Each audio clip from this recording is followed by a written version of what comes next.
आज का सेशन, जितने भी बच्चे जिन्होंने सेशन को लाइक कर दिया उन सभी लोगों का बहुत बहुत शुक्रिया। ठीक है, तो ऐसे ही फ्रेंड्स यहाँ पर मैं सेशन को जो है आप लोग बूस्ट करते रहिए, क्योंकि इसी से जो है फ्रेंड्स एनर्जी मिलती है आप लोगों के लिए सेशन लेने की। चलिए पहले क्वेश्चन की तरफ में हम लोग आगे बढ़ते हैं। पहला क्वेश्चन आप लोगों की स्क्रीन के ऊपर में ये रहा। ठीक है, अब देखिए अगर मैं बात करूं यहाँ पर मैं कि what is the length and width of Bihar. आप लोग बिहार के अंदर में जो है फ्रेंड्स सर्विस देने वाले हो, बिहार के अंदर में काम करने वाले हो, बिहार के बारे में जो है पता होना चाहिए। तो आपको बताना है कि बिहार की लेंथ एंड विड्थ कितनी है, north to south and east to west. ठीक है, ये बताइए आप लोग। ठीक है, नॉर्थ से साउथ, पहले नॉर्थ से जो है साउथ बताना है आप लोगों ने, नॉर्थ से साउथ जो है कितनी है। ठीक है, और फिर ठीक है ईस्ट वेस्ट कितनी है बिहार की, ये तो बताइए। अगर हम लोग बात करेंगे फ्रेंड्स यहाँ पर मैं बिहार की, तो बिहार के बारे में मैं आप लोगों को बता दूं कि बिहार का जो नॉर्थ ईस्ट जो आप लोगों का डिस्टेंस बनता है, ठीक है, नॉर्थ ईस्ट वाला डिस्टेंस वो आप लोगों का ज्यादा है एज कंपेयर टू नॉर्थ, जो ईस्ट वेस्ट का जो डिस्टेंस बनता है वो ज्यादा है as compare to north south के। ठीक है, तो ये तो आप लोगों को याद रखना ही था। ठीक है, उसके बाद में जो है फ्रेंड्स कितना ज्यादा है कितना है, तो इसके लिए आप लोग थोड़ा सा ध्यान रखेंगे यहाँ पर में कि जो नॉर्थ साउथ का जो डिस्टेंस है, नॉर्थ से साउथ का जो डिस्टेंस है ये बनाता है आप लोगों का 345 किलोमीटर का। ठीक है, 345 किलोमीटर का। वही अगर मैं बात करूं आप लोगों से कि साउथ जो है ईस्ट और वेस्ट का डिस्टेंस जो है वो कितना है, तो वो है 483 किलोमीटर का। ठीक है, 483 किलोमीटर। तो इसके अनुसार आंसर क्या हो जाएगा आप लोगों का, आंसर हो जाएगा आपका ऑप्शन नंबर बी। ठीक है, ये याद रखना है आप लोगों ने, option number B is the correct answer. Okay, option number B. तो 445 किलोमीटर है नॉर्थ से साउथ, और ईस्ट वेस्ट जो है वो है 483 किलोमीटर। तो प्लीज इस पर्टिकुलर पॉइंट को आप सभी लोग याद रखिएगा, इंपॉर्टेंट है, एग्जाम के अंदर में कभी भी आप लोगों से पूछा जा सकता है। ठीक है, चलिए नेक्स्ट पॉइंट की तरफ में हम लोग जो है फ्रेंड्स आगे बढ़ते हैं आप लोगों के। ठीक है, और भी बहुत सारे जो पॉइंट्स हैं उसको हम लोग कवर करेंगे। देखिए अगर मैं आप लोगों को यहाँ पर मैं दिखा दूं कि पॉपुलेशन के मामले में जो है बिहार वो 3rd नंबर पे है। ठीक है, और टोटल एरिया कितना है बिहार का, प्लीज एक बार इसको लिख दो आप लोग, क्योंकि ये बीपीएससी के एग्जाम के अंदर में जो है ना आप लोगों का, बीपीएससी कंबाइंड एग्जाम के अंदर में ये नंबर पूछा गया था। ये नंबर लिख सकते हैं आप सभी के सभी लोग, जल्दी से हर कोई बच्चा लिख देगा कितना नंबर है ये, फिर मैं आप लोगों को बोलता हूँ, और एक बार मन में बोल भी देंगे आप लोग, अगर आप उच्चारण कर सकते हो तो उच्चारण भी कर दीजिए ताकि याद हो जाए आप लोगों का।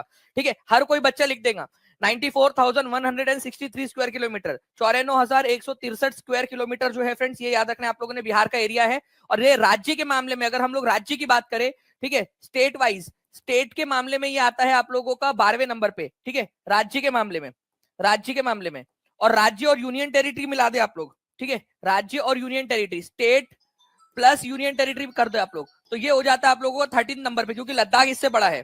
ठीक है, स्टेट एंड यूनियन टेरिटरी कर दोगे आप लोग तो ये आप लोगों का उससे भी बड़ा हो जाएगा। ठीक है, तो ये आप लोगों ने याद रखना था, इंपॉर्टेंट पॉइंट एग्जाम के अंदर में आप लोगों से पूछा जा सकता है। ठीक है, चलिए तो हम लोगों ने क्या देखा, यहां से इस तरीके का जो डिस्टेंस है आप लोगों का 483 किलोमीटर है। ठीक है, और यहां से इतना जो डिस्टेंस आप लोग देखोगे वो आप लोगों का मिलेगा 300, ठीक है, 45 किलोमीटर का। नाउ अब चलिए इस क्वेश्चन का आंसर हर कोई बच्चा करेगा।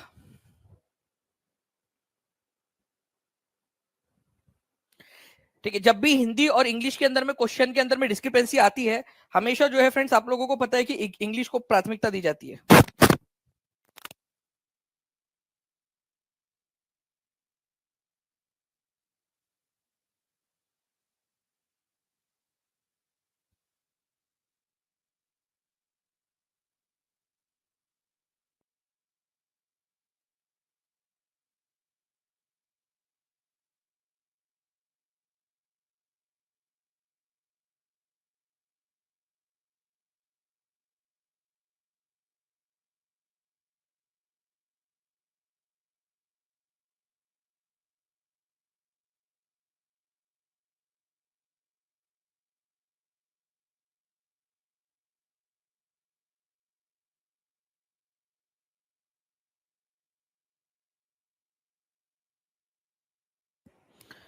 चलिए, तो in terms of area what rank does Bihar hold among Indian states after the reorganisation of Jammu and Kashmir.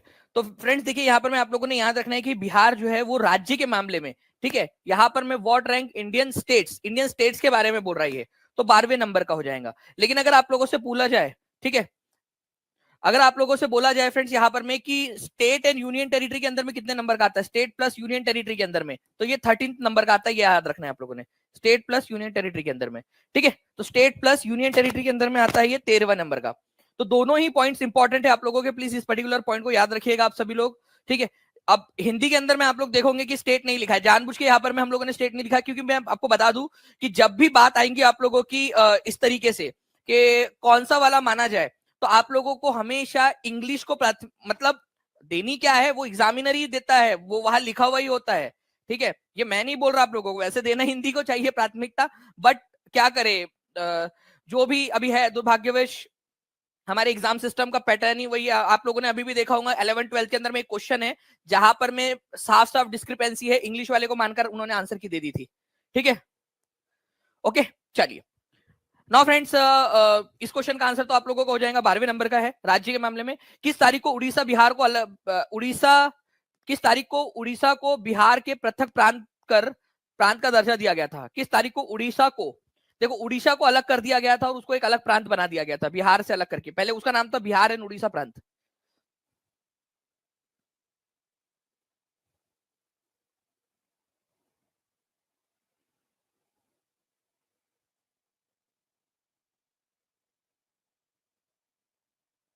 चलिए आंसर्स आ रहे हैं फ्रेंड्स यहाँ पर मैं अभी भी 83% लोगों ने सही आंसर दिया है अभी फिलहाल के अंदर में।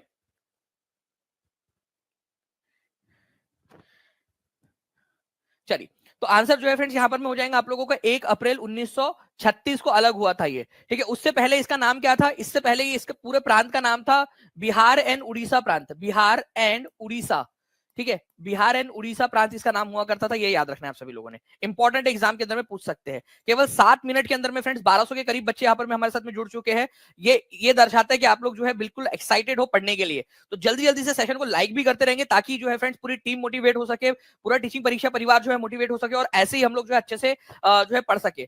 तो 12 मार्च 1912 को जो है फ्रेंड्स ये याद रखने घोषणा हुई थी कि बिहार एंड उड़ीसा प्रांत अलग होगा, और 1 अप्रैल 1912 को बिहार एंड उड़ीसा प्रांत अलग हुआ था। देखो 22 मार्च 1912 को जो है वो अधियाचना जारी हुई थी, ये याद रखना आप लोगों ने, नोटिफिकेशन जारी हुआ था 22 मार्च 1912 को कि बिहार एंड उड़ीसा प्रांत बंगाल से अलग हो जाएगा।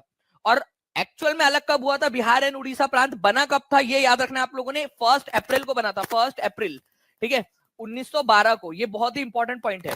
ये जस्ट ऐसा था कि यहाँ पर में आपकी शादी की घोषणा हुई, बट एक्चुअली में शादी जो है वो 1 अप्रैल को हुई थी आपकी, ओके। फिर बाद में 1 अप्रैल 1936 को उड़ीसा को अलग किया गया बिहार एंड उड़ीसा प्रांत से, ठीक है, ये याद रखना है। और 15 नवंबर 2000 को जो है फ्रेंड्स बिहार से झारखंड अलग हुआ था। चलिए नाउ फ्रेंड्स अब देखते हैं यहाँ पर मैं आप लोगों का 68वीं बीपीएससी का क्वेश्चन, जल्दी से इसका आंसर कर देंगे आप सभी लोग। 68वीं बीपीएससी का question, addicted to your lecture sir, शायद ही कभी पढ़ने में इतना मजा आया होगा। चलिए शिक्षा शर्मा जी बहुत बहुत शुक्रिया आपका, ठीक है, आपके इतने प्यारे से कमेंट के लिए। और एडिक्शन, पढ़ाई का एडिक्शन बहुत अच्छी बात है, ठीक है। थैंक यू पूनम कुमारी जी आपके प्यारे से कमेंट के लिए भी बहुत बहुत शुक्रिया। तो विक्रमशिला विश्वविद्यालय जो है फ्रेंड्स इसकी स्थापना की थी धर्मपाल ने। धर्मपाल पाल वंश का जो है फ्रेंड्स ये 2nd नंबर का शासक था, पाल वंश का। पाल वंश का संस्थापक कौन था अगर ये क्वेश्चन आ जाए, संस्थापक, ठीक है, संस्थापक तो वो था आपका गोपाल, ठीक है, गोपाल था। गोपाल का लड़का था धर्मपाल, उसका बेटा धर्मपाल।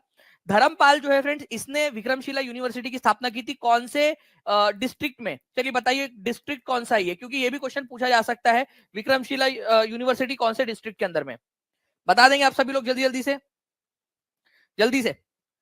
तो डिस्ट्रिक्ट जो है फ्रेंड्स अगर हम लोग बात करेंगे तो डिस्ट्रिक्ट हो जाएगा आप लोगों का, ठीक है, भागलपुर डिस्ट्रिक्ट के अंदर में, भागलपुर, ओके। धर्मपाल ने की थी। धर्मपाल ने एक और काम किया था, नालंदा विश्वविद्यालय जो है नालंदा, उसको रिनोवेट करवाया था, उसकी रिपेयरिंग कराया था, ओके, रिपेयरिंग करवाया था नालंदा की, रिपेयरिंग। नालंदा विश्वविद्यालय की स्थापना किसने की थी ये क्वेश्चन अगर आ जाए, देखो नालंदा के बारे में एक दो चीजें याद रखनी है आप लोगों ने, कई बार कंफ्यूज हो जाते हैं आप लोग। तो नालंदा को बनाया किसने था, ठीक है, तो नालंदा को बनाया था गुप्त वंश के जो शासक थे, कुमारगुप्त, कुमारगुप्त वन, कुमारगुप्त वन जो थे उन्होंने बनाया था, ये गुप्ता वंश के शासक थे, गुप्ता, ठीक है, गुप्त वंश के शासक थे। उसके बाद में नालंदा यूनिवर्सिटी की रिपेयरिंग किसने कराई थी, तो रिपेयरिंग याद रखना है आप लोगों ने, रिपेयरिंग करवाई थी फ्रेंड्स आपके, ठीक है, धर्मपाल ने, धर्मपाल ने, धर्मपाल ने उसकी रिपेयरिंग करवाई थी। बस इतनी सी बात है आप लोगों को याद रखनी है। अगर आप लोगों को जो है फ्रेंड्स ये सेशन पसंद आ रहा है तो जल्दी जल्दी से सेशन को लाइक एंड शेयर भी करते रहेंगे जो है फ्रेंड्स। मैं जैसे देख पा रहा हूँ 44 लाइक्स यहाँ पर में हो चुके हैं।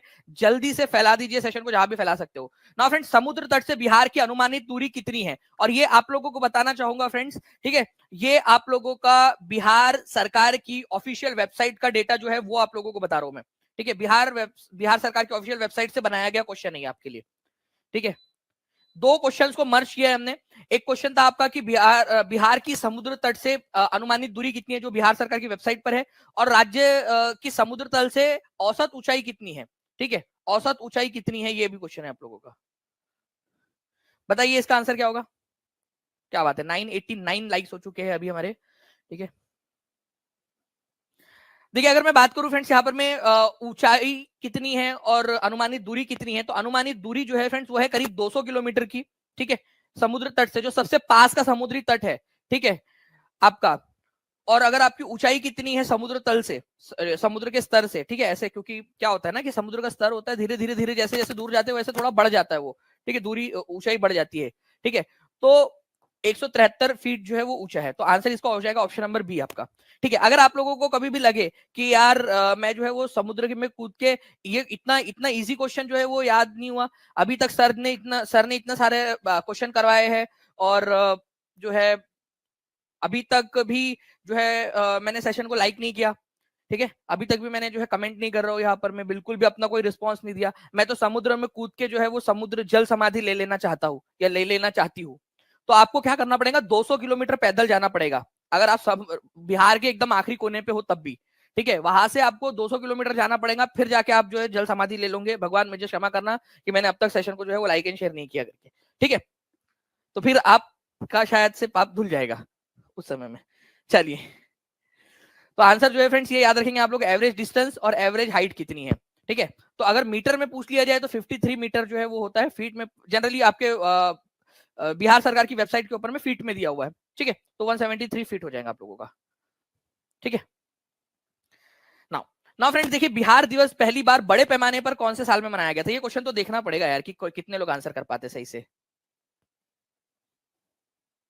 तौसीफ मिसाबी पूछ रहे कि क्यों हंस रहे हैं सब, और तौसीफ मिसाबी को समझा ही नहीं जोक, ठीक है। उसको वो लेट करने, उनको थोड़ा जब बाद में समझेगा, मान लीजिए कि कल 2 दिन बाद उनको समझा, ठीक है, और वो खाना खा रहे हैं, इमेजिन करो, और वो जोर जोर से हंसने लगे, तो उनके घर वाले सोचेंगे ये क्या हो गया हमारी लड़की को।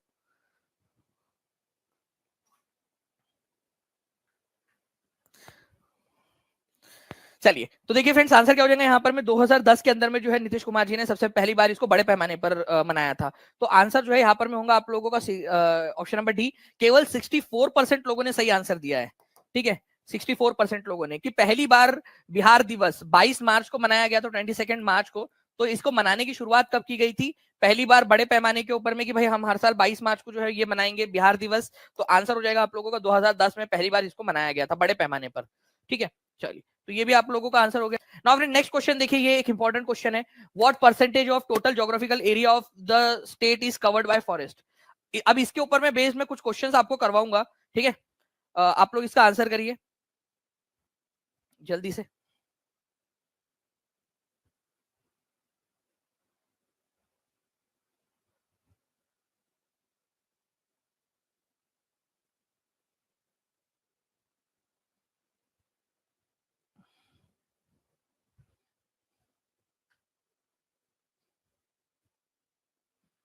देखो, दो चीजें होती है, ठीक है। इस क्वेश्चन का आंसर मैं आपको बताऊं उससे पहले मैं आप लोगों को एक चीज लेकर चला जाऊंगा, ठीक है। अगर आप लोगों से बात करें कि बिहार का, ठीक है, वनावरण वनावरण ठीक है, वनावरण और वृक्षावरण वृक्षावरण ठीक है, वृक्षावरण, ओके, ये कितना है टोटल मिला के। अगर ये क्वेश्चन आ जाए आप लोगों से, वनावरण और वृक्षावरण, तो ये हो जाता है आप लोगों का 10.33%, 10.33%, ठीक है। वनावरण का मतलब होता है जो फॉरेस्टेड एरिया है, फॉरेस्टेड, ठीक है, फॉरेस्टेड, फॉरेस्टेड का मतलब पूरा जंगल है वो। और वनावरण का, वृक्षावरण का मतलब होता है वहां केवल छोटे मोटे से पेड़ पौधे हैं, ठीक है, पेड़ पौधे हैं बस। अब जो वनावरण है ना आप लोगों का, मतलब फॉरेस्टेड एरिया, वो है 7.84%, 7.84%। तो मुझे बताओ वृक्षावरण कितना होगा। चलिए मैथ्स वाले, मैथ्स आता है ना आप लोगों को, आप लोग इतना अच्छे से करते हो, जल्दी से बताओ क्विक, कितना होगा ये, ठीक है। जल्दी से फास्ट, देखते हैं कितने लोग कर पाते हैं। मैंने आप लोगों को एक मैथ्स का क्वेश्चन भी यहाँ पर मैं क्रिएट कर दिया आप लोगों के लिए।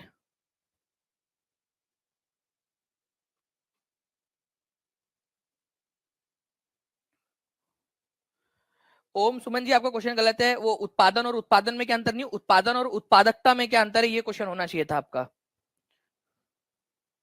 ठीक है, उत्पादकता का मतलब होता है कि कितनी जो है वहां पर में क्षमता है, ठीक है, और उत्पादन का मतलब होता है कि कितना अभी उत्पादन कर रहा है। चलिए, तो फ्रेंड्स यहां पर में जो आंसर है आप लोगों का हो जाएगा 2.49%। ठीक है, तो दोनों का टोटल मैंने आप लोगों को बता दिया है, यहाँ पर में 10.33% होता है। ओके, अगर मैं इसको 10.33% को जो है वो एरिया में कन्वर्ट कर लूं, बिहार का 10.33% कितना एरिया हो जाएगा, तो वो हो जाएगा 9721 पॉइंट, ठीक है, 79, ठीक है, 9721.79 स्क्वायर किलोमीटर दोनों मिला के। ठीक है, मतलब बिहार के कितने स्क्वायर किलोमीटर एरिया के ऊपर में जंगल या फिर पौधे, पेड़ पौधे आपको मिलेंगे, तो वो मिलेंगे आप लोगों को जो है फ्रेंड्स 7.84% पूरा फॉरेस्ट है, 2.49% के ऊपर में झाड़ वूड लगे हुए हैं। ठीक है, और इस तरीके से 10.33% हो जाता है दोनों का मिलाकर। तो दोनों का मिलाकर बोलेगा तो क्या आंसर होगा वो मैंने आपको बता दिया। अब चलिए इस क्वेश्चन को देखते हैं आप लोगों से, इस क्वेश्चन में क्या पूछा है, आप लोग आंसर करिए इस क्वेश्चन का जल्दी से। 1223 लाइक्स हो चुके हैं फ्रेंड, जल्दी से सेशन को अगर आप लोग शेयर कर दोगे, ठीक है, जहां भी शेयर कर सकते हो तो और मजा आ जाएगा, और ज्यादा क्वेश्चन आप लोगों को करवा पाऊंगा फिर मैं। तो आंसर जो है फ्रेंड्स ये हो जाएगा 7.84%। क्यों? क्योंकि यहाँ पर मैं केवल फॉरेस्ट का पूछा था। ठीक है, 10.33% क्यों नहीं हो सकता जितने 19% लोगों ने आंसर लगाए, क्योंकि ये फॉरेस्ट, ठीक है, प्लस जो आप लोगों का प्लांट्स है वहां का, वो आप लोगों का हो जाएगा ये। ठीक है, तो आंसर इसका 7.84% होगा ना। अब देखिए यहाँ पर मैं 7.84% को भी हम लोग छोटे छोटे हिस्सों में बांट सकते हैं। ठीक है, कि 7.84% में से भी बहुत ज्यादा घने जंगल जो है 0.35% है। मध्यम सघन मतलब कि मीडियम जो है घने जंगल, ये आप लोगों के है फ्रेंड्स 3.49, और खुला वन जो है आप लोगों का वो है 4.00%। ठीक है, अब उसको भी मैं क्वेश्चन के थ्रू आपको याद करवा दूंगा, बट अभी फिलहाल के अंदर में इस क्वेश्चन को आप लोग देखिए।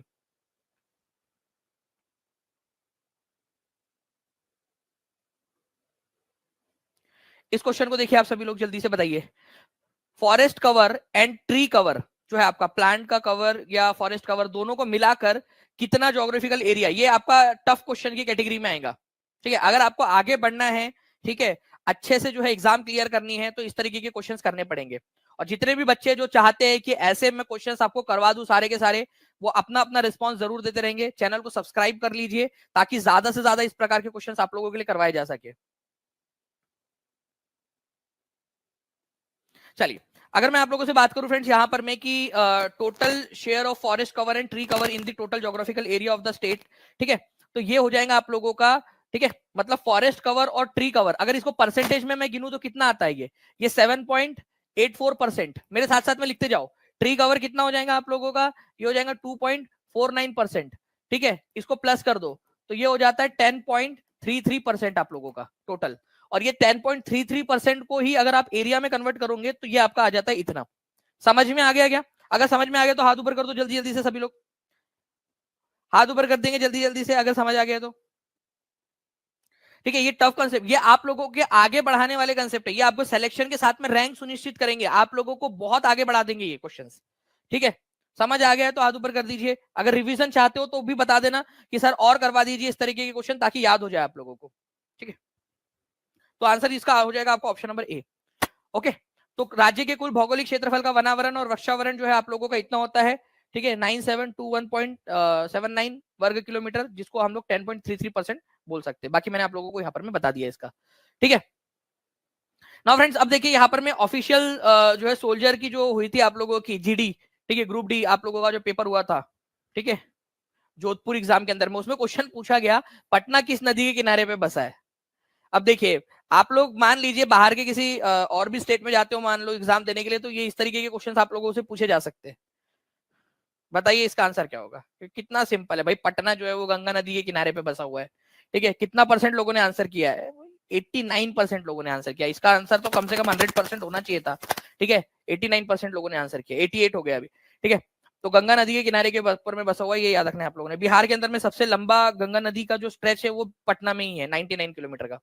ओके, तो पटना जो है वो गंगा नदी के किनारे के ऊपर में बसा हुआ है, ये याद रखेंगे आप सभी लोग। ओके, गंगा नदी के किनारे के ऊपर में कौन कौन से शहर बसे हुए हैं वो आप लोग इसकी लिस्ट देख सकते हो, इंपॉर्टेंट वाली। ठीक है, इलाहाबाद, वहां पर में गंगा यमुना और सरस्वती का संगम हम लोग मानते हैं। ठीक है, भागलपुर, बक्सर, हरिद्वार, पटना, वाराणसी, कानपुर, ये सब जो है इंपॉर्टेंट सिटीज है आप लोगों की जो गंगा नदी के किनारे पे बसे हुए हैं। ठीक है, नाउ फ्रेंड्स, गौतम बुद्ध ने भारत के किस बौद्ध स्थल पर सबसे पहले धर्म का प्रचार किया था?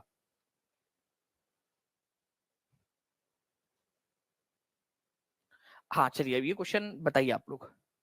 गौतम बुद्ध ने, ठीक है, कौन सी बुद्धिस्ट साइट है जहां पर मैं सबसे पहले बौद्ध धर्म का प्रचार प्रसार किया?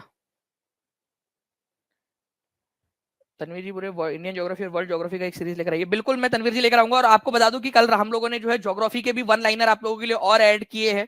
ठीक है, वन लाइनर वाला कोर्स आप लोग एंजॉय कर रहे हो कि नहीं कर रहे हो? मजा आ रहा है आप लोगों को? एक यूनिक जो है फ्रेंड्स पूरी पहले टीचिंग परीक्षा की आप लोगों को और ज्यादा आगे बढ़ाने के लिए। जितने भी टीआरई 4.0 के बच्चे उन सबको फ्री में हम लोगों ने उसके अंदर में दिया हुआ है। ठीक है, बाकी अलग से भी आप लोग ले सकते हो उसको। और आगे में भी बहुत सारी ऐसी चीजें रहेंगी जो टीआरई 4 वाले बच्चों को लिए हम लोग करने वाले हैं। ठीक है, तो सारनाथ के अंदर में दिया था इन्होंने पहला प्रवचन, सारनाथ के अंदर में। ये क्वेश्चन आप लोगों का 70वीं बीपीएससी में भी काम आएगा और यूपी की भी बहुत सारी एग्जाम्स में काम आने वाला है आप लोगों को। सारनाथ में पहला प्रवचन दिया था। सारनाथ जो है फ्रेंड्स ये यूपी के अंदर में है, वाराणसी में, वाराणसी के अंदर में है, ये याद रखना है आप लोगों ने, यूपी वाराणसी के अंदर में। ओके, सारनाथ। अब मैं आपको बता दूं फ्रेंड्स की ये जो सारनाथ है इसको आप लोग और किस नाम से जानते हो? सारनाथ को ही आप लोग ऋषि पत्तन के नाम से भी जानते हो। अगर सारनाथ की जगह पे ऋषि पत्तन आ जाता तो आप लोग आंसर ऋषि पत्तन लगाते। इसी पत्तन भी आ सकता है इसका नाम, इसी पत्तन। ठीक है, इसी पत्तन भी आ सकता है, और इसका नाम जो है वो मृगदेई भी आ सकता है। मृग मृगदेई। ठीक है, मृगदेई भी आ सकता है, डियर पार्क, मृगदेई। ठीक है, तो ये तीनों नाम आप लोगों ने याद रखने सारनाथ के लिए जो इस्तेमाल किए जाते हैं। तो यूपी के वाराणसी के पास में है, यहां पर में गौतम बुद्ध ने अपना पहला प्रवचन दिया था। एक क्वेश्चन जो है केबीसी में भी आया था कि गौतम बुद्ध ने अपना जहां पर में पहला प्रवचन दिया था उस जगह पे जो स्तूपा बना है उस स्तूपा का नाम क्या है? ठीक है, मैं आपको बताता हूँ क्या हुआ था।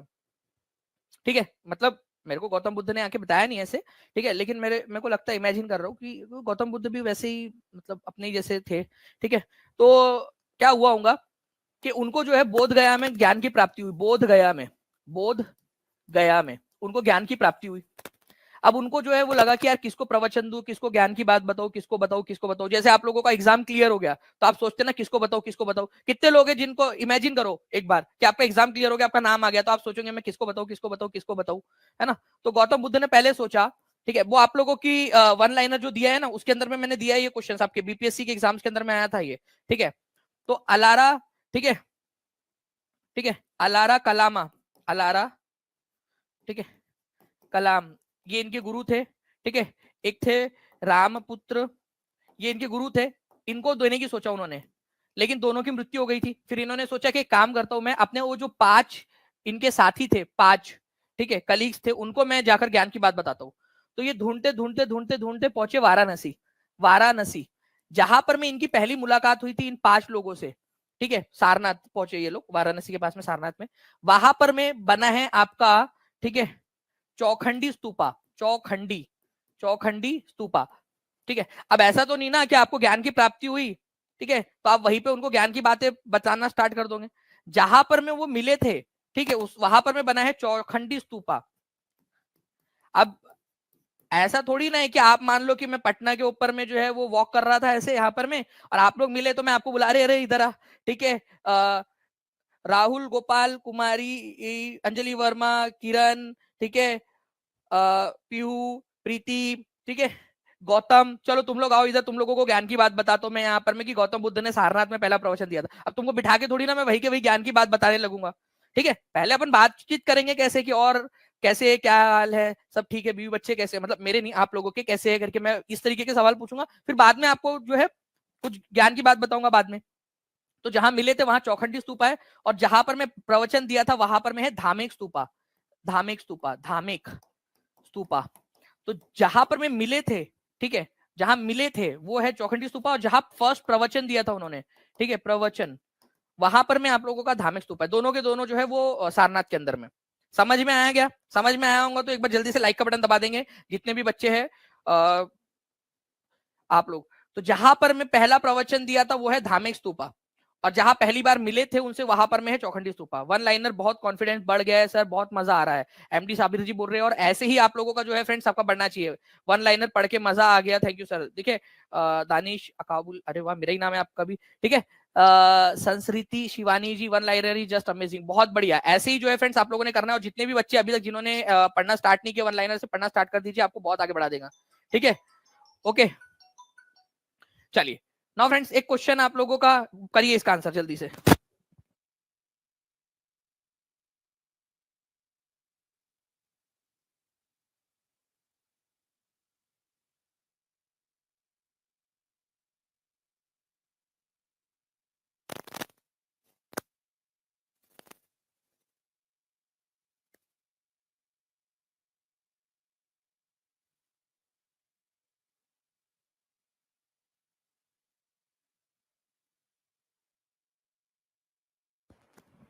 चलिए तो कौन बनेगा करोड़पति में? Which of these events related to life of Gautam Buddha happened at a place which is present day Nepal, ठीक है। तो नेपाल के पास में उनका जन्म क्या हुआ था?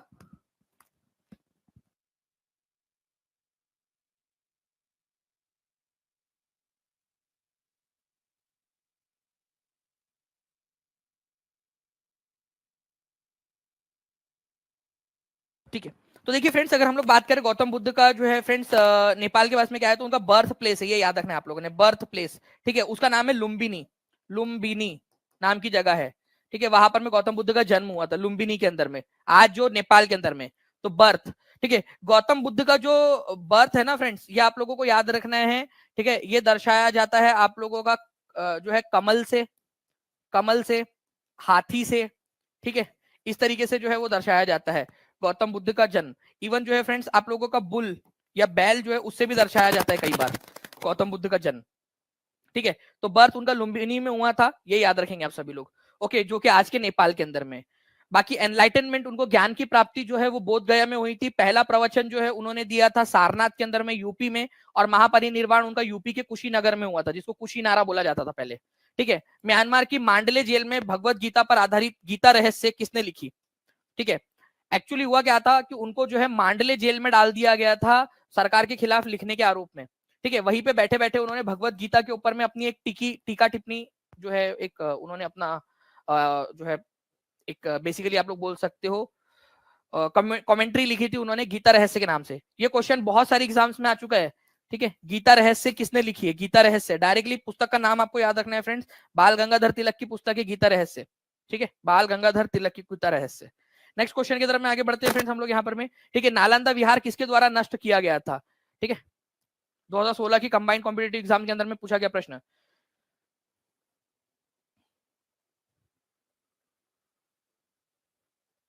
चलिए जल्दी बताइए यहाँ पर में नालंदा विहार किसके द्वारा नष्ट किया गया था? ओके, तो आंसर जो है फ्रेंड्स हो जाएगा बख्तियार खिलजी, ठीक है। Bakhtiyar Khilji, A is the correct answer. Bakhtiyar Khilji ने जो है फ्रेंड्स सन 1200 के अंदर में इसको नष्ट कर दिया था, ठीक है। ये जो है फ्रेंड्स बख्तियार खिलजी जो है आप लोगों को याद रखना है कि कुतुबुद्दीन ऐबक का सेनापति हुआ करता था, और बिहार का प्रथम विजेता, ठीक है, इसी को माना जाता है प्रथम मुस्लिम विजेता बख्तियार, मोहम्मद बिन बख्तियार खिलजी को माना जाता है पहला मुस्लिम विजेता, ठीक है। और इसके अलावा जो है फ्रेंड्स मैं आप लोगों को बता दूं कि जो नालंदा जो यूनिवर्सिटी है उसको आप लोगों का यूनेस्को वर्ल्ड हेरिटेज साइट में भी शामिल किया गया है। साथ ही साथ जो बख्तियार खिलजी है, ठीक है, बिहार के अंदर में इसने बहुत तोड़फोड़ मचाई थी। नालंदा यूनिवर्सिटी, ठीक है, विक्रमशिला यूनिवर्सिटी, सोमपुरी मठ, इसको तोड़ दिया था उसने, लेकिन आखिरकार मरा भी है बिहार के अंदर में ही, और बिहार के अंदर में इसकी कब्र है। इसका इसका मकबरा कहाँ पर में है बता सकते हो आप लोग? मोहम्मद बिन बख्तियार खिलजी का मकबरा कहां पर में है? तो मोहम्मद बिन बख्तियार खिलजी का मकबरा जो है फ्रेंड्स आप लोगों को मिलेगा बिहार शरीफ के अंदर में, ठीक है। ओके, तो पहला मुस्लिम विजेता जिसने बिहार को जीता था वो था बख्तियार खिलजी। ये क्वेश्चन आ चुका है एग्जाम के अंदर में, इसी वजह से आप लोगों को कराया मैंने, ठीक है। चलिए, तो ये एक इंपॉर्टेंट क्वेश्चन है, इसको याद रखिएगा आप सभी लोग। बाकी जो है फ्रेंड्स हम लोग मिलते हैं हमारे नेक्स्ट लेक्चर के अंदर में, ओके। तब तक मैं आप लोगों को एक क्वेश्चन दे रहा हूं, जितने भी बच्चे हैं जिन्होंने जिन्होंने वन लाइनर सीरीज पढ़ना स्टार्ट कर दिया होगा, ठीक है, वो इस क्वेश्चन का आंसर करने की कोशिश करेंगे। ठीक है, जो भी मैं क्वेश्चन आप लोगों को दे रहा हूँ, ठीक है, क्योंकि वन लाइनर सीरीज के अंदर मैं आप लोगों के लिए ये डाल दिया है, हिमालय की निम्नलिखित में से किस उप श्रेणी में बाल्टोरो ग्लेशियर स्थित है। ठीक है, बाल्टोरो ग्लेशियर, ये आप लोगों का फ्रेंड्स जो बीपीएससी टीआरई है, बीपीएससी टीआरई 3.0 जो कैंसिल हो गई थी, उसके अंदर में ये क्वेश्चन आया था। ठीक है, कैंसिल हो गई थी आप लोगों की 15 मार्च को। ठीक है, उसके अंदर में ये क्वेश्चन आया था आप लोगों का। ओके, और ये क्वेश्चन आप लोगों की वन लाइनर सीरीज के अंदर में भी दिया हुआ है। ओके, कहां पर में मिलेगा आप लोगों को, ये एप्लीकेशन के ऊपर में है, जितने भी टीआरई 4.0 के बच्चे उन सबके लिए फ्री है, बाकी बच्चे जो है 199 रुपीज में उसको अलग से भी परचेस कर सकते हैं। बाकी कोर्स लेने में ज्यादा फायदा है, क्योंकि वो आपको बहुत सारी और भी चीजें उसमें मिल जाती है। ओके, ये क्वेश्चन का आंसर आप लोग कर देंगे।